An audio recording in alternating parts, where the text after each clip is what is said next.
నేను ఇవాళ ఈ వేదిక మీద నుంచి పాపాల బైరోడు ఎందుకు రావాలన్న నేను అడగదలుచుకున్నా. నేరెళ్ల దళితులను ఇసుక లారీల కింద తొక్కించినందుకు పాపాల బైరోడు రావాలా? ఖమ్మం జిల్లాలో గిట్టుబాటు ధర అడిగిన గిరిజన బిడ్డలకు బేడీలు వేసి నడి బజార్లో నడిపించినందుకు పాపాల బైరోడు అధికారంలోకి రావాలనా? గ్రూప్ 1 పరీక్షలలో పరీక్షా పత్రాలను జిరాక్స్ సెంటర్లలో పల్లి బఠానీలలా కమ్మి లక్షలాది మంది నిరుద్యోగ యువకుల ఉసురు కొట్టుకున్నందుకు పాపాల బైరోడు రావాలనా? పండించిన పంట కొనుగోలు చేయక ఉరేసుకున్నట్టే అన్న పాపాల బైరోడు ఇవాళ రావాలనా?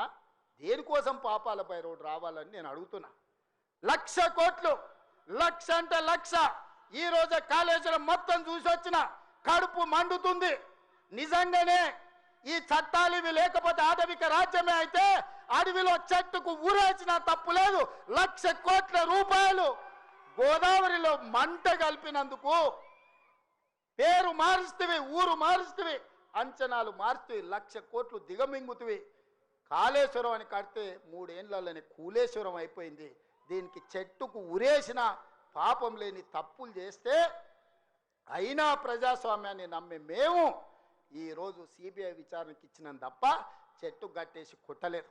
అదే నిజాం సర్కార్ అయితే ఇట్లా తప్పు చేసిన వాళ్ళు ఊర్లో కోదండం వేసి లాగులో తొండలు ఇడిచి తిరిగింది కళ్ళకు కొట్టేటోళ్ళు ఇట్లాంటి తప్పులు చేసిన వాళ్ళు.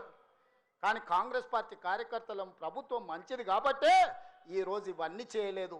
ఇవి చేసినందుకు పాపాల బైరోడు రావాలనా? దేనికోసం రావాలి? మళ్ళా కొడుకును ముఖ్యమంత్రిని చేయడానికి, అల్లుని మంత్రిని చేయడానికి, సారాలో సోడా పోసేటోని రాజ్యసభ చేయడానికి, బిడ్డకు ఎమ్మెల్సీ చేయడానికి పాపాల బైరోడు రావాలనా? దేనికోసం రావాలయ్యా నేను అడుగుతున్నా.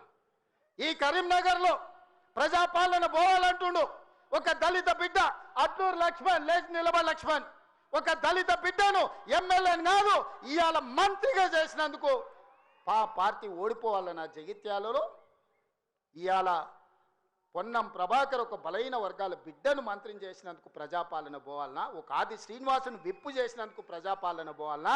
ఓ విజయ రమణారావును విప్పు చేసినందుకు ఈరోజు ప్రజాపాలన పోవాలనా? శ్రీధర్ బాబు గారి నేతృత్వంలో నడుస్తున్న ఈ ప్రభుత్వం ప్రజాపాలన పోవాలనా? మిత్రులారా మీరు చెప్పండి. కరీంనగర్ జిల్లాలో 3 మంత్రులు 2 విప్పులు ఇచ్చినందుకు ఈ ప్రజాపాలన దిగిపోవాలనా? నీ ఒక్కనికి పదవి ఇవ్వకపోతే ఒక దళిత బిడ్డ అడ్లూరి లక్ష్మణ్ను మంత్రి చేస్తే నువ్వు చూసి ఓర్వలేను అని నువ్వు అసలు మనిషివేనా? గింత అసూయ, గింత ద్వేషం ఎవరికైనా ఉంటుందా కడుపులా? ఇంతకాలం ముసుగు తొడుకొని బతికాడు, ఈ నాళ్ళకు ఆ ముసుగు తొలగిపోయింది. కడుపు నిండా విషమే.